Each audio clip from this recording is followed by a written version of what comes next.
welcome to Ideas with Impact podcast. I have an incredible guest, Patrick Ney, here today with us. He is a international accredited team leader at All About Parenting, specializing in unique parenting methodology based on self-determination theory. And with over 2,000 seminars and workshops, he has impacted more than 600,000 parents worldwide. His expertise and passion for empowering families make his insights so invaluable. Patrick, welcome. Oh, thank you very much, Aleksandra, for inviting me. I've been looking forward to this. Thank you. I'm super excited. So, Patrick, could you share a little bit about your background and what led you to focus on parenting, children, relationship? So I'm originally from the UK, but actually, as we just discussed before we went on air, I've been living in Poland since 2010. And I came to Poland kind of young and pretty stupid and not too many transferable skills. And I've done a whole bunch of different stuff, actually. And sometimes, I used to wonder that maybe this career doesn't quite string itself together, but I realized it was all preparing me for the great challenge of my life, which is the work I've been doing in parenting. And I became a father in 2016. And it's been an amazing experience. I kind of grew up pretty fast when I was hit over the head in central Warsaw and woke up in a neurological ward in a hospital and had to confront basically death. And then a year later, my daughter was born. And when you become a parent, as I'm sure every parent listening to this episode right now knows exactly very well, the whole tectonic plates of life change. Mm-hmm. And I was forced to confront, I guess, the ghosts of my past, maybe the expectations of what I thought a parent should be, could be, needed to be, had to be. Also what a child could, should, needed to be, had to be. And was super overworked and doing way too much stuff and getting more and more angry and kind of taking that out on my first daughter, Zofia. And about the time she was 2.5, I just got really angry at her one day and actually ended up smacking a bottle out of her hands. And I saw the fear in her eyes, and I just decided that very moment, I don't want my parenting to look like this. And I came across an organization called All About Parenting. As you said, it's a global parenting organization. So everything you described about those seminars, that's teamwork. I personally have taught about 165,000 parents since 2019, kind of learning as I go, I could say. My daughters are still relatively young, but learning about what it is to be a father, a husband, a parent, working with mums and dads in all sorts of different situations, both from families with profound trauma, families with bereavement. In that time, I've also become a certified play therapy practitioner using DIR floor times as a play therapy technique. I use a lot of developmental psychology based on that. I'm also completing at the moment my Masters of Science in Applied Neuroscience, specializing in neuropsychology. And I'm just about to, I'm in right now completing my thesis on adolescent ADHD, which has always been something very interesting to me. So trying to kind of build out my experience of what it is to be a human being, actually, really. It's not even so much about being a parent. It's about the experience of being a human and the experience of ourselves with a big S, like the experience of what it is to go through the whole of the human arc, the whole of human life, with all its pitfalls and disaster traps and all the disasters that have befallen me since. Yeah. Oh, I'm a parent too. I can relate 100%. I think every parent goes through that motion of the lack of communities where back in the day when we had the tribals, people helped each other. The aunts, the uncles, what I've learned in the past through my podcast and talking to different people is that men also played a huge part in raising children, right? Where now, I'm not saying about men in general, but I think for me as a mom, I can talk about it for myself, is that we have been put into this kind of like freedom of the, women movement kind of thing. We work. We have to look pretty and sexy for our husbands. We have to raise the children. There's so much component to, as a mom, that you can go stir crazy. I mean, you can't do all four of those things, right? Because if it's like, be a good mom, be a good partner, be a good professional, but also be good to yourself, because that's a relationship. Your relationship with yourself is another one. The flip side is also true for men. And Like, indeed, you're right. According to anthropological studies in the 20th century carried out in South American tribes, mhm, the average father, in addition to spending lots of time as uncles mhm, and aunts as well, and grandmothers and all the rest of it, the average father spent about 8 hours a day with their children. mhm, So that's the closest we know to how for the majority of time human beings have spent time together. mhm, 8 hours a day with your kid. No one's spending 8 hours a day with the kids in at least Western Europe, mhm, in the families I work with, and probably well outside of it as well. So yeah, the pressure is on for all of us, and it is funny because they don't come with a manual, and it is kind of mm, odd because there's no other discipline or domain in our life in which we're so prepared to be so underworked. I mean, you don't drive a car without having at least someone show you the ropes. mhm, But most of us in our little nuclear families kind of try and raise our kids without an extended family. It's very true for Western Europe, especially. A little bit different in Poland, where I'm living right now, because Babcia, grandma, does typically live around the corner in most cases. mhm, And that's a tremendous help. We have that. We love Babcia. mhm, Yeah, it's tough. It's tough, and something has to give. And there is a lot of stress out there. We do live lives of stress. I always have to remind ourselves, however, that we've never been so blessed to be living right mhm, now. There's never been a better time to be a human being, without a shadow of a doubt. So as hard as things are, let's just remember how everybody lived 100 years ago. But mhm, nonetheless, to anyone listening right now, if you've lost your temper at your child, if you've yelled or got angry, you're not unusual. There's nothing unusual about that. That's typical parenting, because that is the way most of our lives look. mhm, And I think for many of us, we don't want to be that angry parent, but we don't know how. And that's where organizations like All About Parenting, that I'm blessed mhm, to work with, putting on free masterclasses, free workshops, mhm, also with my books available on Amazon. All of us together are trying to decide what is it that means I'm a good parent. How can I be a better parent for my child? And mhm, so much of that work is typically just work on yourself, not so much in mhm, your relationship with your child, but just work on you. mhm. Well, yes, because we do carry so much trauma ourselves from, the way that we were raised. I look at my parents, and I mean, my parents were born in Poland in 1950, so 5 year right after World War II. So their upbringing was completely different, for example, than mine. My grandmother had 6 children. One of them passed away from pneumonia. And then my mom's dad committed suicide at the age of 11. So there is a trauma right there, right? I went through a change and a big shift in my life where I had to redefine who I am and really, like you said, work on myself because I didn't want to continue living the way that I was living. So it was a lot of work, and it still is. My children are older now, 18, almost 16 and 12. So, it's every It's year it's a different milestone, for myself and for the kids and for my husband.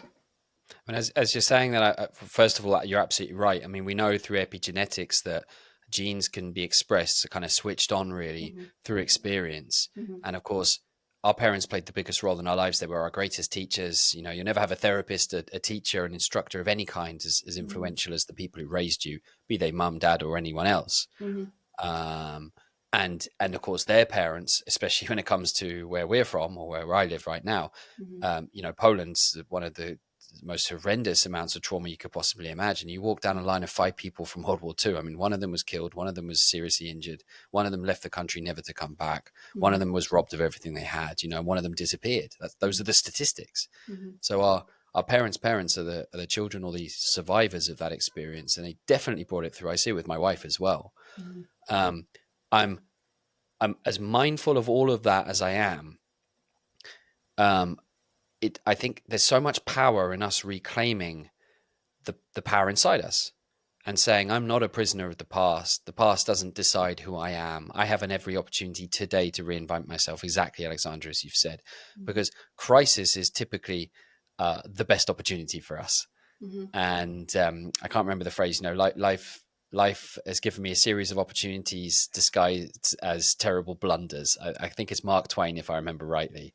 Mm-hmm. The greatest moments in our lives, the greatest changes and transformations in ourselves are often the result of some of the worst moments of our lives. And then when we look back, and I don't know if you would say this, but I wonder, we actually say, I probably wouldn't change anything now. Now I look back at it now, I'm kind of glad that really terrible day, experience, moment, passage happened to me.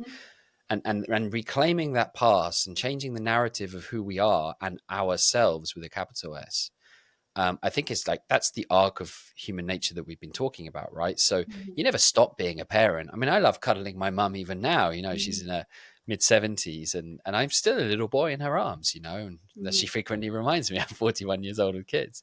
Mhm. And one of the interesting things that popped into my mind was how, as parents, oftentimes we can start to understand our parents only truly when we become a mum and a dad, and then Mhm. all of a sudden the things they did or didn't do suddenly start to make sense. I remember my dad kind of just not talking very much. And I thought he didn't have very much to say when I was a teenager. Now I just realized that he was just inside his mind dealing with his Mhm. tough life that he had, the struggles and worries he had. Mhm. And he was calm within that space. So I interpret that data differently. And this brings me to the point, which is, this is a subject very strong to me, which is so much of our experience of reality in our relationships is really a construction of our mind. So, to Mhm. everybody listening today, again, if you're tired, if you're stressed, if you're worried, if you're frustrated, irritated, and resentful towards someone, just understand that you are the power to change that relationship. Mhm. I realize the other person's frustrating. Don't get me wrong, they might be making big mistakes. Mhm. But you really hold inside you everything you need in order to make that situation shift in one way or another. And if you don't believe me, just begin today. Take the negative energy you're feeling, the frustration you're feeling. That alone is what you need, because without it, you wouldn't do anything. You wouldn't even be here questioning yourself today. Mhm. So be grateful for whatever happened to you in the past. You're not a prisoner to it. In fact, it could be the best thing that ever happened to you. Mm. I love that what you just said, because we are living in our own, I'd say, prison in a way. Like the thoughts really drive us of where we are in our lives. And I know because I can relate until that moment where, and like you said, I would never change anything because it wouldn't define of who I am right now. I had to go through these things to really understand what was happening. And yeah, I can definitely relate to that. Yeah, it's like the pain thing. Like, why do we Mhm. feel pain? It's so ridiculous. Couldn't we just have a little song Yeah, in our ears or something? That'd be so much more convenient, right? It's like, yeah, no, unfortunately, yeah. it pains me to say this. We need the pain. Otherwise, we'd hurt ourselves even We more. are And as we a are little so addicted to pain. It's crazy. a little bell in our ears wouldn't make the difference, right? We just ignore it and carry on hurting Yeah, ourselves. So we need it. We need it. And Buddha himself said that your work is to discover yourself and give yourself to the world. And it was true that's it. 3,000 years ago. It's true today. That's it. That's it. So, how do you define love in the context of parent-child relationship? Because again, we all love our kids, but there's sometimes this kind of, like, I wouldn't say resistant, but because we are dealing with our own emotions, sometimes we're just having a really hard time to connect with that. Well, I think the prima facie mistake here is that we think that love is all good and not bad. Hmm. And that's actually a kind of program that runs a lot of our relationships and expectations, which is we should feel happy, not sad. A Hmm. happy family. A happy family cannot be created from only good and no dark. Again, Buddha himself, if I'm going to quote Buddha twice in 2 minutes, said that you can't have the light without the dark, and you Hmm. can't have joy without suffering. You need both, the yin and the yang, the Hmm. masculine and the feminine, the positive and the negative. Everywhere you look in biology, in psychology, in physics, in quantum physics, you'll see this interplay of up and down and left and right, and Hmm. dark and light, and Hmm. and you see it in all the major philosophies as well, the Eastern philosophies particularly, but also in Western, in Christianity too. So for me, the encompassing of love in the parent-child relationship means the passing of the gift of life on. And with the gift of life comes the heavy burden and the pain and the suffering of being born. To quote, I think, a 16th century doctor, with what ills we come into this world, we know not, but 'tis commonly tis commonly difficult to get out of it. Being born is pretty explosive stuff, Hmm. Being created is explosive stuff. This life force inside us, the greatest and most complex thing we know in this entire universe, is contained in a little part up here inside our mind. Hmm. There's nothing more powerful than the human mind and what humans can do with their body, their brain, and their mind together. There's no greater force that we know of yet, except maybe the sun, which and the universe, which we still don't yet understand. But it's certainly the thing which is most powerful inside us. And passing that gift of life on means condemning the gift of life to death. And there's Hmm. something so poetic and beautiful about that. There's something so wonderful about embracing both halves of the coin rather than trying to fight it and say, "Oh, I don't want it to be like this."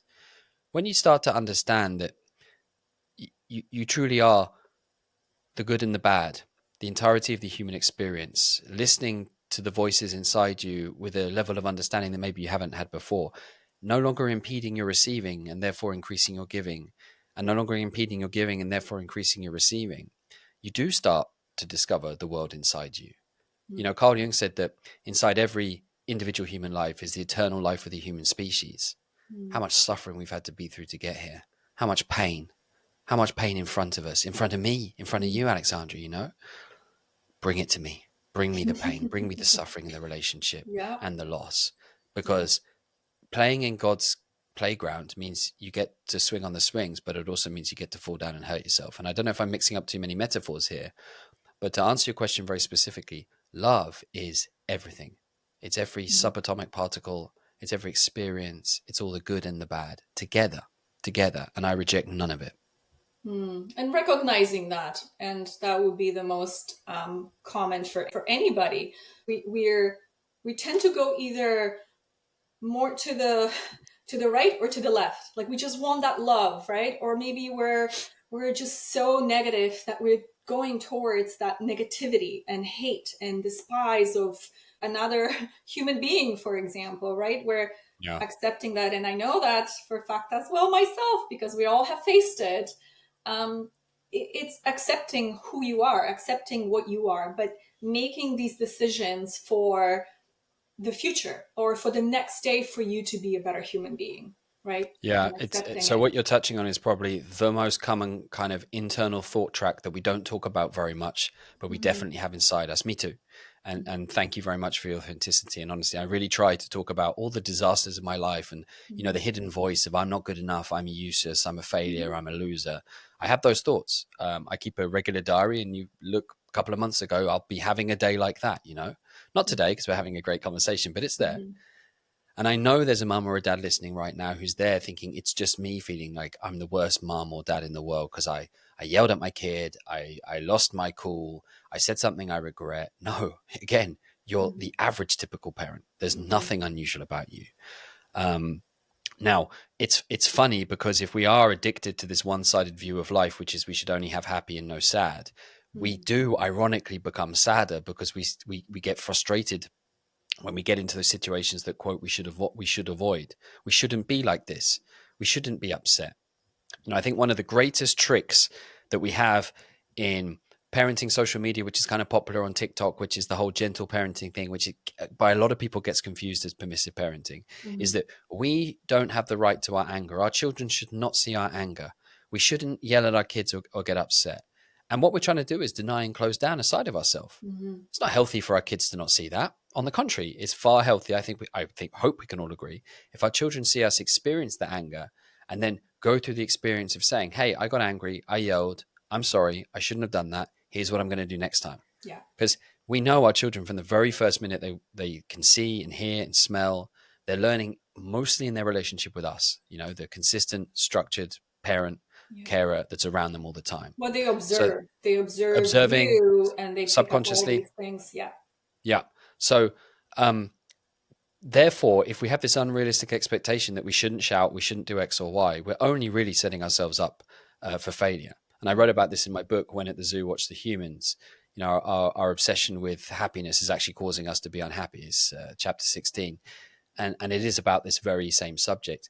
Maybe if I can just dive into neuroscience just for a second. Mhm. When I started to go deep into neuroscience, which I'm studying for my master's, I started to realize like the scientists have been saying this for ages. This is no surprise if you're into neuroscience because we understand that emotions are essentially a little bit like a homeostatic valve. When we have an experience, we'll either have let's call them negative or positive emotions, valency in the sense of emotions. And there's a whole debate around emotions versus feeling, but let's not get there. That negative emotion is actually a primary driver of the experience of what it is to be a conscious being. In fact, some people could define consciousness as the experience of emotions. Mhm. And it causes us to have a greater ability to manipulate the environment around us to prosper, grow, and succeed. Because if we didn't have that system, we'd just stay where we are. Again, emotions are momentum, emotions are change. And the hunger for change has been the driving force which has caused us to build this remarkable world that we have around us and to progress as far as we have. And we're only part of the way on the journey. So again, it's unpleasant to be feeling the pain of a negative emotion, but just remember that it's actually here to serve you, because as much as it sucked today, tomorrow can be better. And how do you do that? When you learn parenting, you learn about your relationship with yourself, number one, how to yell less, how to avoid those triggers, how to manage them. And that's what I do on a day-to-day basis with parents. Number two, you learn, where does a child's behavior come from? Mm-hmm. And if you can start to understand that, all of a sudden things get much easier, much less stress. Number three, and this is simple stuff really, but it's surprising how many parents and families don't have this, rules and boundaries, which we're kind of bad at because we don't want to be like our mum and dad. So we've gone the other way now and we don't have any rules or boundaries. And then discipline alongside that. And those sound easy, but of course they're little sort of big pieces. You put them together though as a parent, and you will have less yelling in your family, more mutual respect, whilst also recognizing that your child is duty bound to fly the nest, duty bound to reject you. Independence is nature's agenda, and therefore they will also spurn and reject you at the same time in order to build their own identity of themselves. But they'll come back to you, mum. They'll come back to you, dad, just as I come back to my mum who's in her mid-70s and cuddle her now, despite all the stuff that's happened between us. And doesn't that cuddle feel amazing? No, you're right. I think boundaries and discipline, first of all, kids love discipline. They need to have that kind of range of knowing what's happening, because if they're all going to go and do free for all, then yes, you lose that ability of having that connection with your child because you let them run the show in a way, right? Yeah. Yeah. So I mean, I have three children, and mind you, I'm like you, maybe not me per se, but my husband was much, much more tougher on our daughter, who's our first child, than on the two boys. And we talk about it all the time. And he goes, "Oh my goodness, if I could only change that."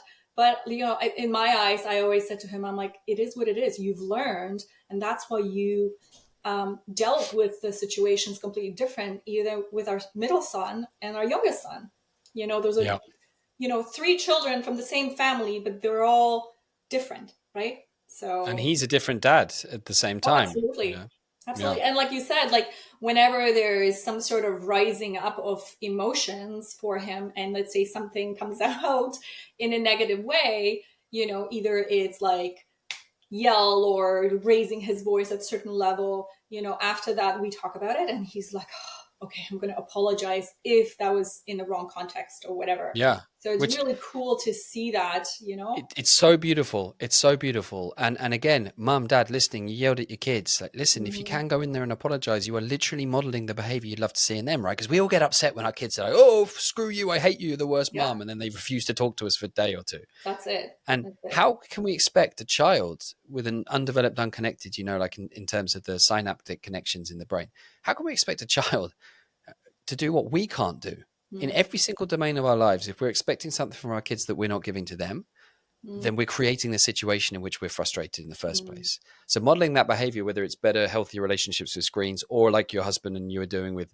hey, after the storm, let's come in and say, hey, buddy, I lost my temper there. I'm sorry. I'm going to try to be better. It can't be worse than beating a kid with a belt. Oh, I think. I've had that. Yeah. Raised in Poland, right? That was the thing. Yeah. It didn't happen often, but I remember, It doesn't have to. my Yeah. dad would be like, "Lay down on the bed," and I was like, "Okay," Yeah. it's just shit happened. Oops. But the thing is that technique works as well. It's what I say if we're doing a session or a discussion on this, like, beating a child works very well.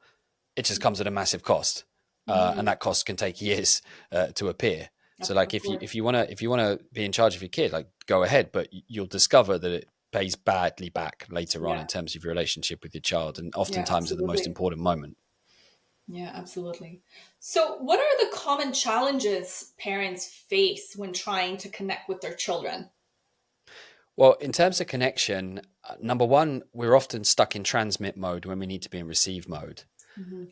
Maybe I'll give you a good play therapy technique. There's a play therapy technique which I love, which is you just kind of set yourself the goal of not speaking at all.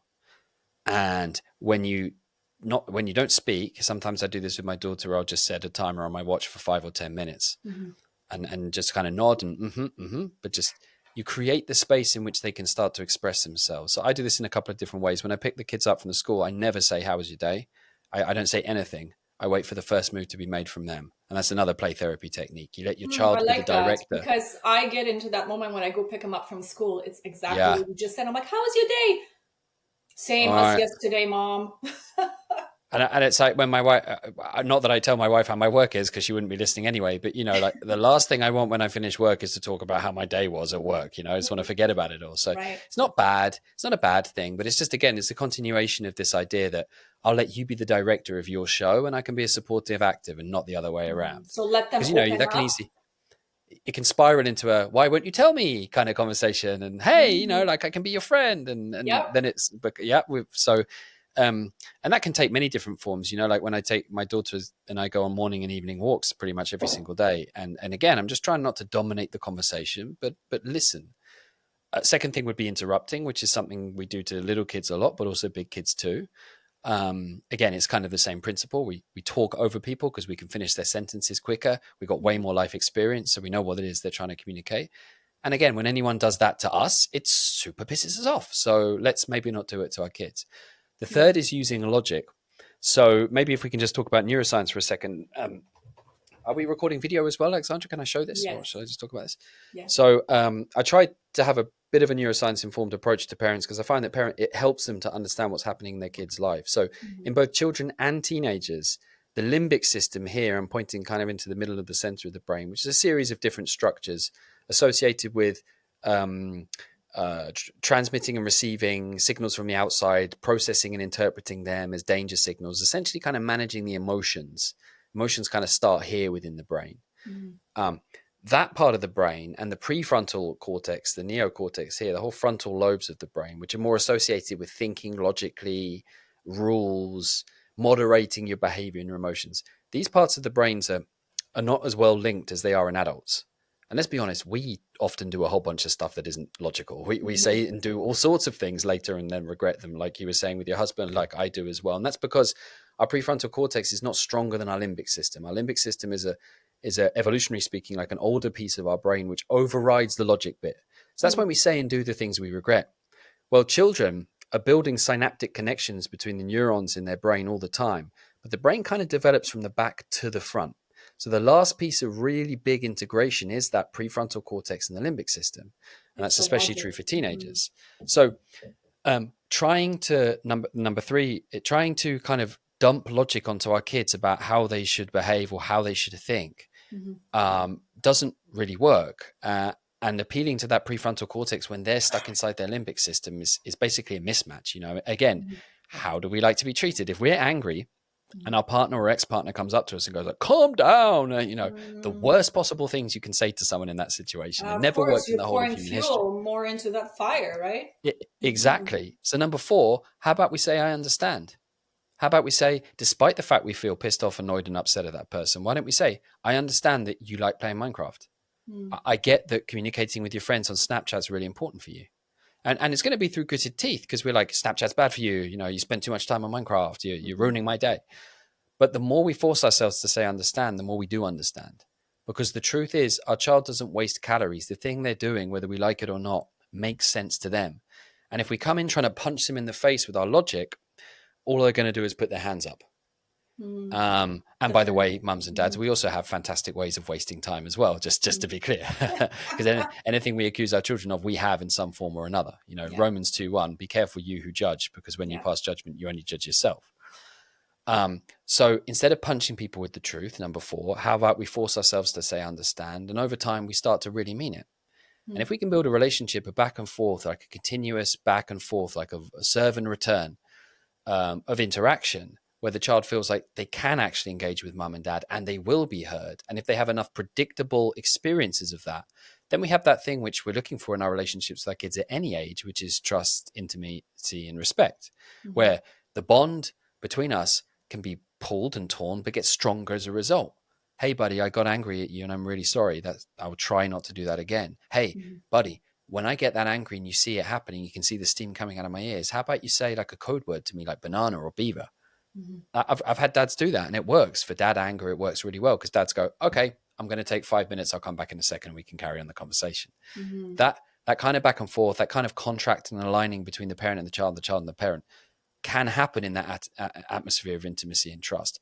If we're physically harming our kids, emotionally blackmailing them, guilt tripping them, we're probably Mm. creating the exact opposite, where the child feels, I can't and shouldn't share any information with mum or dad because it might be Or used they against start me. lying.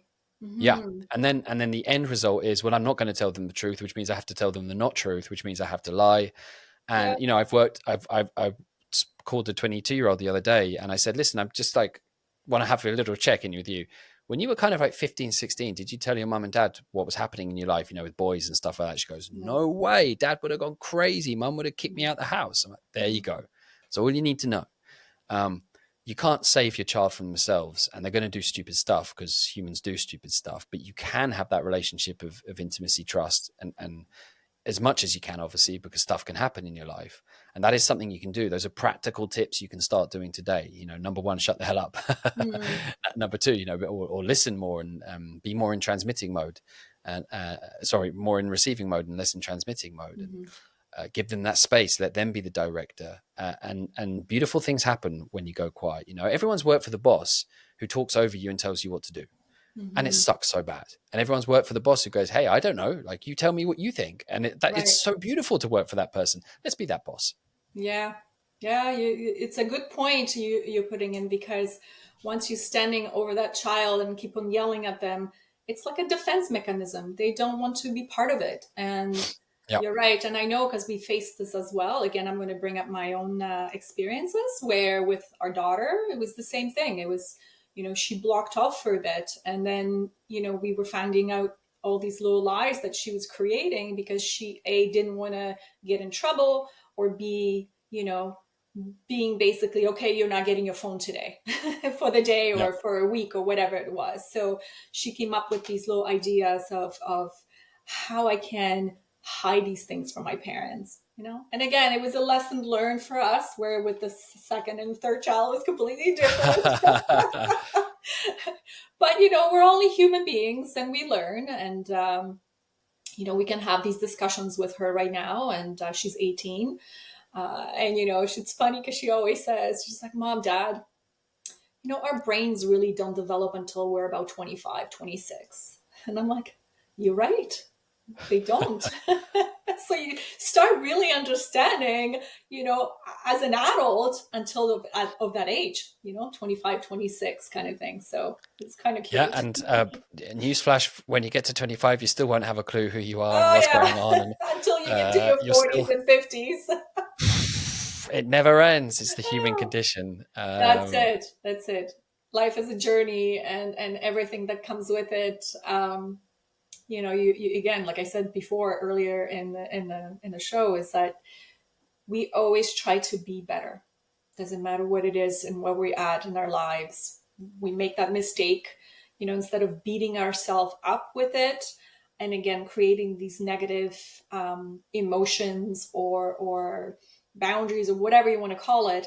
Just let it go and be like, you know what? I'll be better tomorrow. It's totally okay. At the end of the day, we're only humans. Yeah. So, um, what would you, or how would you suggest for parents to have, again, I think we touched on a little bit based on that, but how can we unlock the potential for the parents to have that better relationship with these children? For example, when parents are under some sort of pressure.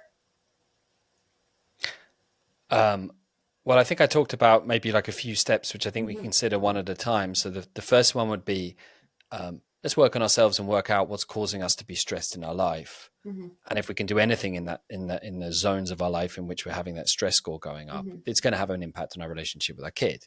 Just to give you one example, sleep. Most of us are chronically sleep deprived.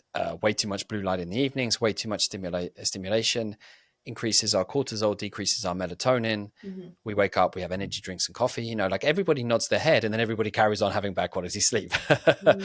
So when you look at, for example, neurological rehabilitation, and behavioral improvements for people who have neuropathologies. Well, sleep is one of the number one ones, which is why I chose to put my master's thesis and focus it on adolescent sleep, or adolescent ADHD in sleep, and look at that relationship. And it's very interesting. It's common sense, obviously, like a lot of science, like, oh, if you sleep better, your ADHD symptoms decline quite considerably. And by the way, there've even been tests showing that if you dramatically improve your child's diet, you can radically decrease their ADHD symptoms. Yeah.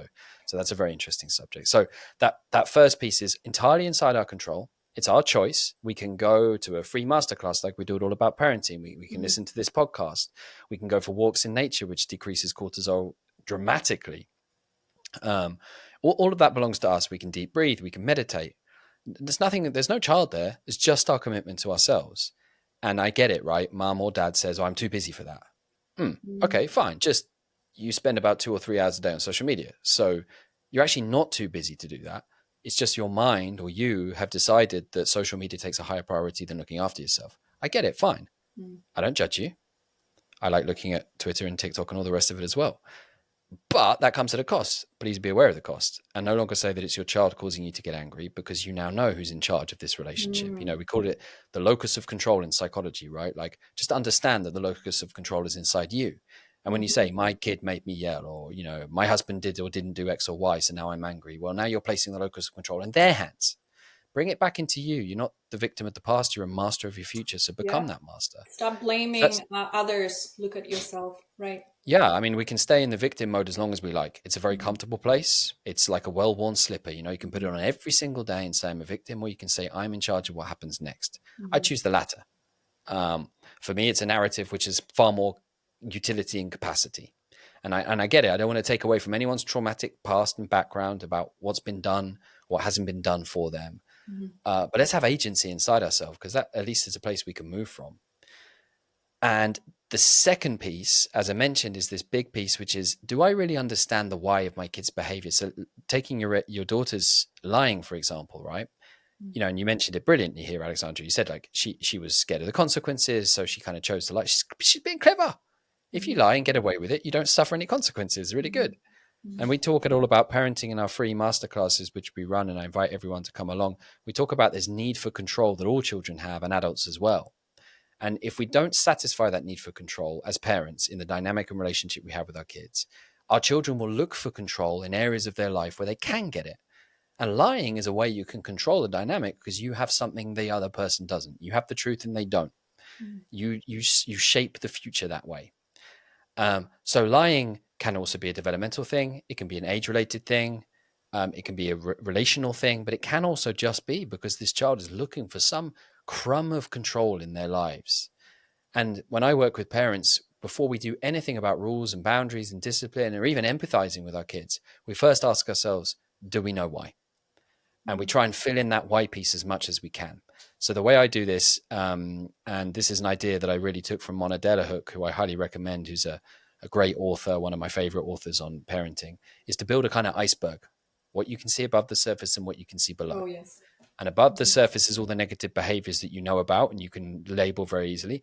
Below the surface are all the potential causes and reasons why your child might be the way they are.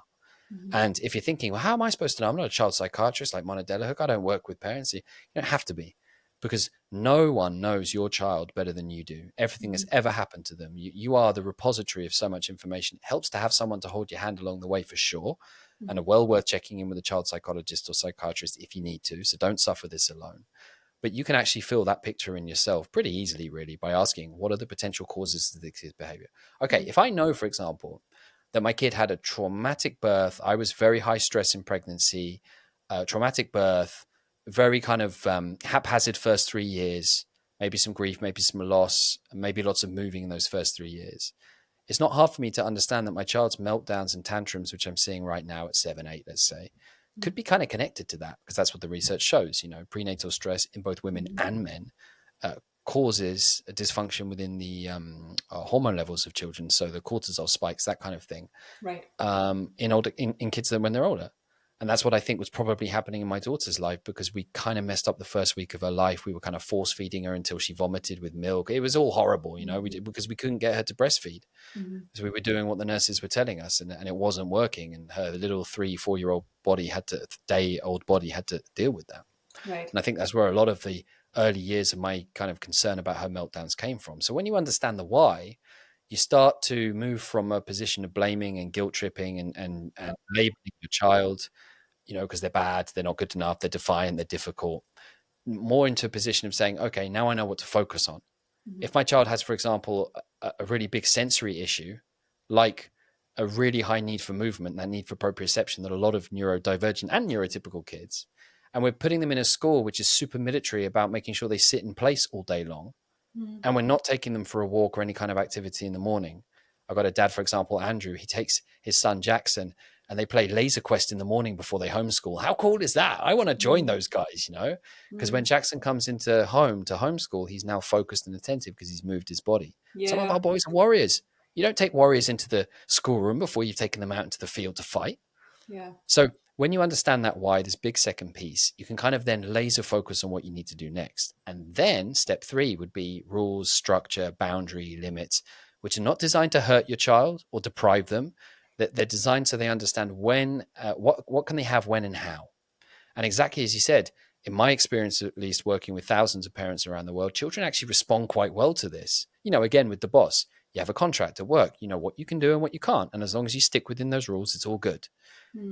It's when the contract's invisible and nobody knows what's going on that you have chaos in a It's a company. And the chaos. same is true for family. No Yeah. rules, no boundaries, chaos, Yeah. disaster. That's not that hard, because in step 3, you want to focus on the number one thing that's driving you mad, the 80-20 rule, right? You do that one thing and you're going to solve 80% of your problems. Right. The rest is marginal stuff. Right. So whether it's screens, whether it's morning time or evening time, whatever it happens to be, let's take morning time. Our kid doesn't want to go to school. We're going crazy because we lead a stressful life. We don't know why. So we punish our kid to try and make them go to school. Isn't it better for us to understand that, for example, we're using too much screens in the evening, so we're going to bed tired?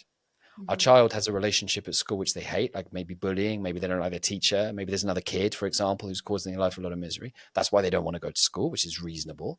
Like we don't want to go to work when we have someone we hate. Man, going to work when you have someone who's bullying you, even kind of feel like it's not really bullying, you just don't like them and they don't like you and you know it. It's Yeah, well, horrible. it creates a negative effect, and you just don't want to be around that. So kids have It's this. horrendous. Yeah, it's very, very scary for an adult. And I've been there, like 2025. I didn't know how to deal with it. I liked, there's a girl, she was kind of bubbly. I was attracted to her and she didn't like me at all. And she made me know it, and no offense to her, but I really didn't want to go into that job after a little bit. So imagine what it's like as a 7-year-old and you have a kid, you're not even able to put this into words. So all of this is to say, and I hope this doesn't sound like it's too overwhelming, that number one, if you work on yourself, you'll see dramatic improvements because you have the most power over yourself. Number two, if you spend some time working out the story of your child's life, where they came from and what might have caused their behavior, as much as you know, all of a sudden things will come clear. And number three, when you put some structure and discipline in the number one place where your problem is the biggest, you'll probably see quite significant change and things do become easier for you. It doesn't mean every day is perfect. But you'll probably solve the one thing that's keeping you up at night and keeping you in that guilt trap that we talked about earlier.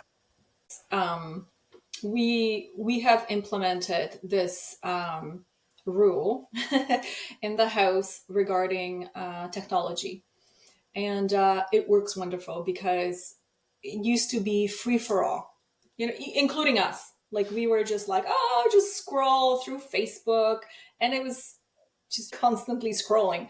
And then we've talked about it and we're like, okay, how do we come up with something or help our children and help ourselves to kind of be, okay, how can we take control over that? Because like you said, in the morning was a chaos, getting them up at first thing in the morning, brush their teeth. We're always late to school, dropping them off at school. So we came up with this process of, okay, when they come home, all the phones go in the basket, including ours. So we put our phone in the basket and they were not able to touch it until about 7:00. Okay. And then again, it was from 7:00 to about 8:00. They were allowed to be on it for about an hour. And then again, at the end of the night, because they were sleeping, it was off limit. So we would turn off the Wi-Fi. We would just completely disable everything. So they were not able to do it. So then what we found in the structure that we have created is that on the beginning, there was a lot of resistment when they're like, oh, they would go away and they were all fighting and all that stuff. But I kid you not, within the week, okay, we're all sitting at the dinner table. We're all talking. We're all sharing stories. We're all having these, we're like looking at each other. We're like, yes, it's working. It took a little while, but it's working. And it was so wonderful to see. And, now we're a little bit linear because they're a little bit older, but it really worked. And the system is still kind of working because we're like, okay, when we have dinner, there is no phones, there's no interaction. We're having a family dinner and we're all sitting and having our moment for about an hour or so, at the end of Yeah. the day. So Yeah. it really And worked.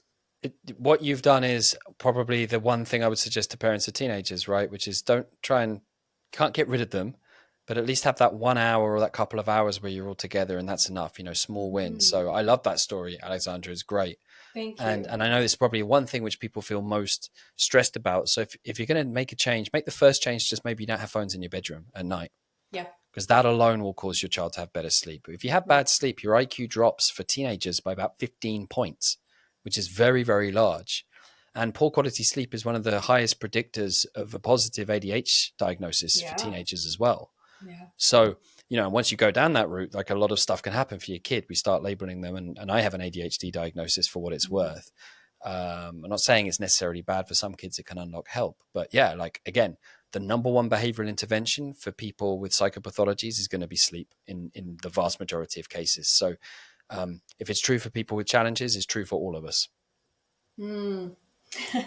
It's not easy, but at the end of the day, be honest with you, it might take a week or two, but once they realize that those are the rules, even as a 16-year-old or even as an 18-year-old, we always look at it and we're like, it's going to be better for them.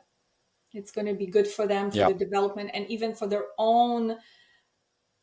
If they ever have children down the road, they'll have a little bit more of understanding of what we were trying to create and make.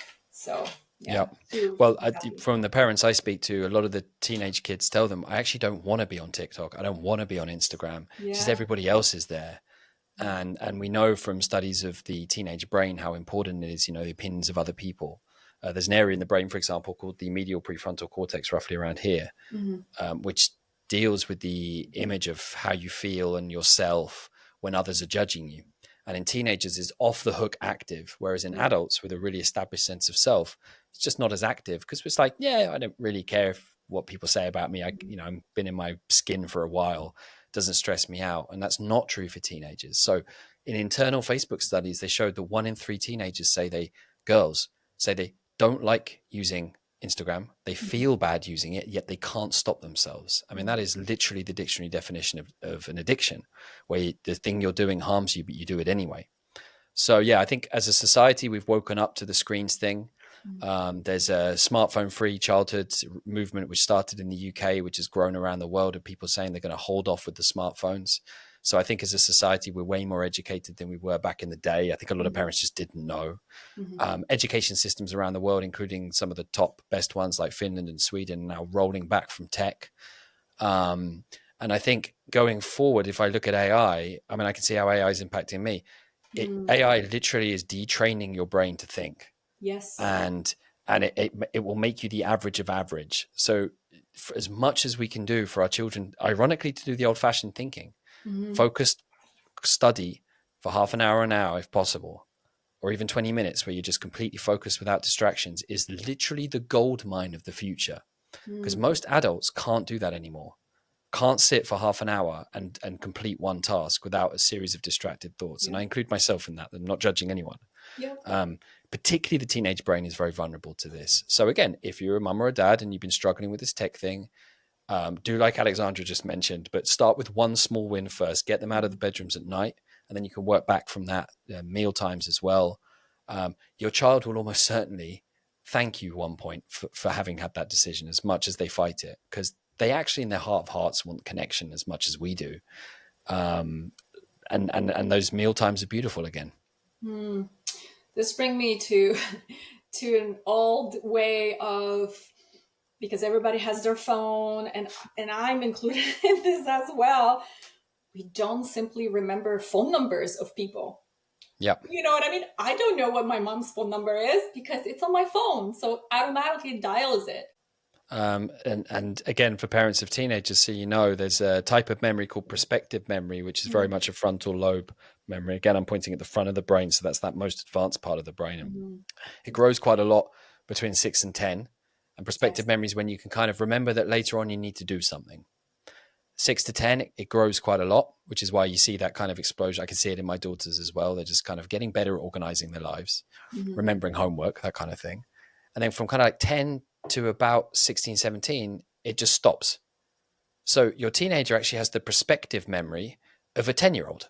Right. And so when they forget to do something, yes, they're distracted by tech for sure, but it's also because they have a typically developing teen brain. Then it kind of starts to grow again as you go into your late teens and early 20s. So yeah, you put the teenage brain plus tech, and you do have a recipe for a distracted mind. I mean, the average kid, I'm sure you see this, again, putting out their phones, maybe a couple of 100, 300 times a day. Mm-hmm. So again, it's kind of, in a way, for anyone who's competitive, if you want your child to be top 1%, manage their relationship with tech, and if you can support them in an environment where they can be focused for uninterrupted periods of time and to do what's known by Cal Newport as deep work, Mm. they're going to be very, very valuable person in the future. Mm. Yes. We just have to tackle all of this as parents and manage it one. So how do you intertwine spirituality, if you do, into your practice? I try to keep spirituality out of the parenting Okay. workshop room space, I guess. And nonetheless, it's intimately connected because let's take, for example, bereavement. Mm-hmm. Sadly, many of us in our lives, we go through periods of bereavement where we lose someone in our family. And I've worked with families where they've lost a mum or a dad and they've had to deal with the aftermath. Mm-hmm. And what we know from bereavement research is that it's particularly helpful to have some spiritual understanding of the universe, the planet, the human existence, because it gives you a framework to hold on. Mm-hmm. Where's mummy gone? Where's daddy gone? Some of the most heartbreaking conversations you can have with a child.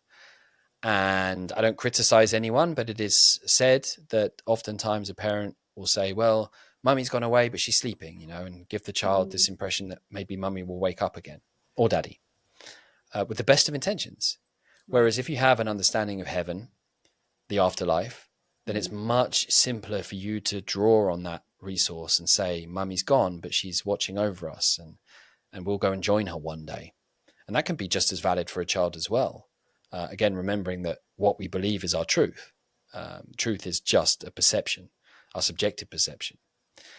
So I personally am not particularly religious or tied to any religious organization. On the other hand, I'm deeply religious. There's a uh, there's a what was it again? Let me just see if I can remember it. Vocatus atque, vocatus atque vocatus Deus aderit. Invoked or not invoked, the gods always exist. It was a phrase that Carl Jung had carved into wood. Carl Jung, the famous psychiatrist, had carved into wood above his door, which means invoked or not invoked, God always exists. Like God is Mm-hmm. always there, whether you want him to be or not. Mm-hmm. And by my God, I don't understand some old man in the clouds, but the God inside us. Mm-hmm. Um, Matthew 6:21, where your treasure is, there your heart will be also. God is inside us. God, the grand organized design of the universe, whatever you want to say. And Mm-hmm. when I look at quantum physics and I go, wow, it's pretty amazing actually. But at the subatomic level, there's no difference between the tree, the air, and me. Right. It's just a question of perception. Right. So Yeah. my own experiences in spirituality, life and death, my own near-death experience, Mm-hmm. my own deep research into esogenics as well, so kind of studies of the mind, metaphysics too, Mm-hmm. have certainly left me with a deep understanding that there's life after death. I Mm-hmm. had a friend whose child died at 2, and this was a couple of years ago, and kind of a friend of a friend, let's say. And as painful as it was, as I sat there at the time, I thought, it's okay because I know you'll see her again. I know you will. Mm-hmm. And when I talk to my daughters about this, I try to use very, very simple language because it's not quite yet the right time. My oldest has only just found out Father Christmas doesn't exist. So that's already one, like one big way to disappoint your child. Yeah, I've been lying to you for years, but don't lie, by the way. Lying's bad, but I've just been lying to you. Yeah.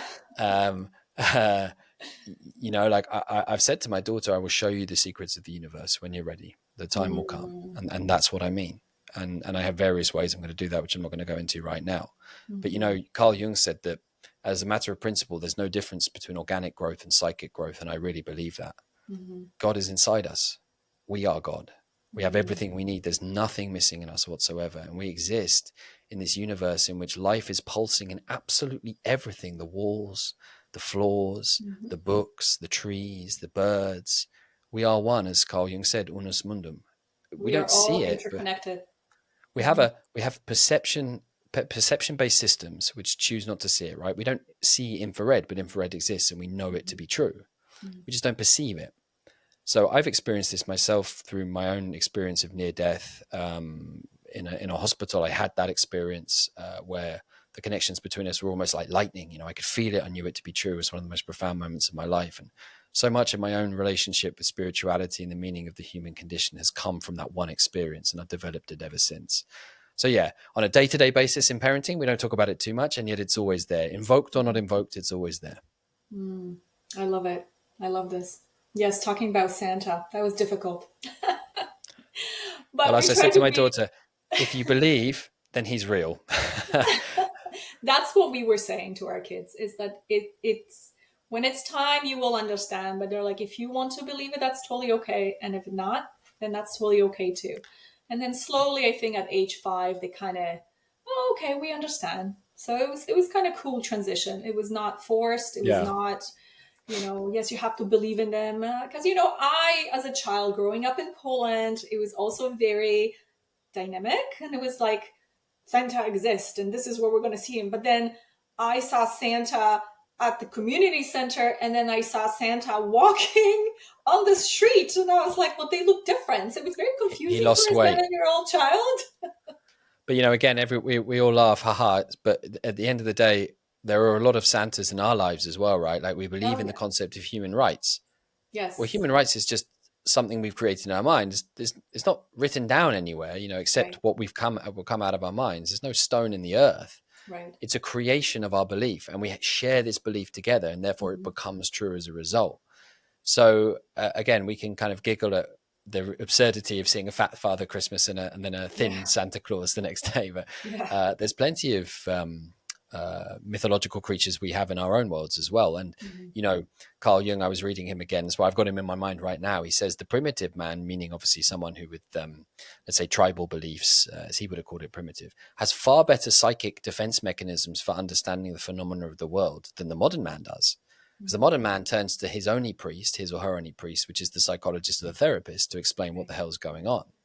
1 in 5 people, for example, will experience psychotic events in their lives, which I've had as well. And it's quite destabilizing. It helps to be able to hold on to a mythological Right. being, Yeah. real or not. Yeah. No, I think we all have experienced that in our lives at one point or another. So yeah, we'll just leave it at that. Mm. Now, what resources or tools would you recommend for parents that are looking to deepen their understanding of their children? Well, I suppose I'm a guest on a podcast, so I have to at least start with myself. I'd recommend all parents coming to www.allaboutparenting.com because you can sign up to one of our free masterclasses there with me, for example, and I'll be answering your questions live, your unique situation. I've also got a couple of books on parenting. One's Meltdown Mastery, the other one's called When at the Zoo, Watch the Humans, and a third book for kids, all available on Amazon around the world. But there's several 100,000 parenting books out there. So whatever you buy is probably not going to be a bad idea. If you go on a reputable bookseller and start reading at least one parenting book, you'll do more than the vast majority of parents ever do. So that's probably a good place to start. Then there's podcasts. You can come and see me on TikTok, on YouTube, on various channels, Facebook and Instagram, if you search for my name, Patrick Ney, and start educating yourself. Make it a point of principle that when you go to the gym, you stop listening to music and you start listening to parenting podcasts. And if you do that every single day or, 5 times a week, within a year, you'll be a parenting expert. It's not actually rocket science, you know. It's like your job. You train a bit and then you're good at it. You practice, you make some mistakes, and then before you know it, you're doing it unconsciously. Mm-hmm. So that experience can be a little bit scary to start with because you're kind of confronting your mistakes at the same time. But very quickly, you start to realize how, in the vast majority of cases, you at least should be responding. So there's workshops, there's events, there's masterclasses like we do. I think a book is a pretty good starting point. And then obviously having an open dialogue with your partner or ex-partner if you are raising your kids with someone else, Mm-hmm. asking them for feedback, Mm-hmm. seeing yourself, you know, to have the looking glass to see ourselves as others see us. Asking your child, maybe I can tell you a quick story. I had a mum, we did a 5-week challenge I'm running right now. We're just about to start the next one, the Calm Parent Challenge. And Mm-hmm. within 5 weeks, parents go from angry yelling to super calm because they start to go through the process I've just described. Um, and she actually sat down with her 6-year-old daughter and said, listen, I want to connect with you more. I want you to feel more loved and connected with me. What can I do for you so that you feel that? And her daughter is very clever. She goes, I just want you to play with me. Okay. Oh. Now I know. Mm. Now I know. Because otherwise it's like, here, let me come and cuddle you, or let's go for a walk in the park. It's not what your child wants, to have that feeling of icky, sticky love, the love Yeah. glue and goo that keeps us going and lubricates the wheels of our relationship. It's Yeah. play with me. Okay, now I know. And you know, oftentimes with our partners, it's the same thing, right? Just tell me the exact thing I need to do to keep you happy. With my wife, is just spend time with her. It's really very simple. My wife is a very simple operating system, despite it all. Mm-hmm. As long as I spend time with her and we go on a couple of holidays a year, it's all Mm-hmm. good between us. It took me a few years to get there, but I now understand how that operating system works, and things get Yeah. easier as a result. Yeah. But asking these right questions will help your relationship, you know, with each other and even with your kids. Like you said, having that understanding what your child needs from you as a parent is important. Because again, we have these perspectives that our children are, you know, I mean, we've asked, my husband and I both asked, like, why did we have children? You know, and I think in the beginning was like, oh, we had children because it's a generational thing, and it's like you want your, you know, family tree to grow. And then there were deeper questions that we kept on asking. Hmm. You know, it was quite profound, you know, what we came up to. But it just literally pay attention to these kids and give them what they want. You know, and that's what they want. They want play and they want love. Every Yeah. child deserves that. So that's our motto in our family. Even though they're It's beautiful. teenagers, we damn love them. But we'll still take their phones away if they deserve it. Well, as I always say, the purpose of parenting is not the avoidance of pain, Yeah, and we're not there to be their friends. They have plenty of friends. that's We're there it. to be mum and dad. Yeah, that's it. I found a lot of parents too say, oh, they were my friends. With Hmm. our family was like, no, like you said, having these boundaries and having them understand that we are their parents and we can still have a really good relationship, but we're the Yep. parents. And that's where it kind of Yep. stopped. Yeah. Friendly, but not friends. Exactly. Absolutely. What is one key takeaway you'd like parents to remember from this conversation today? Well, dear mum and dad, there really is nothing wrong with you. There's nothing Mm-hmm. missing in you. I know you've been through a lot of pain and strain, and I know you've got questions in your mind, maybe dark thoughts that come into it in the small hours of the morning about what could or should have been done. Everything that ever happened has taken you to this point and this point alone. Trust it. Trust it and roll with it. Because there's nothing missing in you, and the whole world belongs to you, and life happens for you, not to you. Mm-hmm. You needed all of the pain and the strain and the worry and the stress and the danger. You needed all those dark days. All of them are serving you. So bend with the river, in the words of Bruce Lee. Get up today and make a difference in whatever that means to you. See the unique gift you have to give to the world, which may indeed be your child, and see the unique gift that your child has to give to the world. You know, it's a risky business, Carl Jung wrote to Freud, for the egg to be cleverer than the hen, but still what is in the egg must find a way to come out. And let that egg emerge in your child. Pass that gift of life on with ease, with grace, with consideration, and with acceptance, and enjoy every single day, because every single day counts. Yeah, I agree. how can people get your book, and when and how they can reach you? So reach out on Amazon. If you just type in Patrick Ney, you'll find my books there. I'm slowly working on my fourth book, which is The Neuroscience of the Mind, but I've got another book about Poland. I'm working on some kind of slightly stretched between that and my thesis. And then if you type All About Parenting online on social media or visit our website, allaboutparenting.com, highly recommend our free online masterclasses, different days and different times and topics. They're accessible for everybody. Anyone can join up. And they're for you, dear mum and dad. Thank you, Aleksandra. Thank you so much, Patrick. Thank you.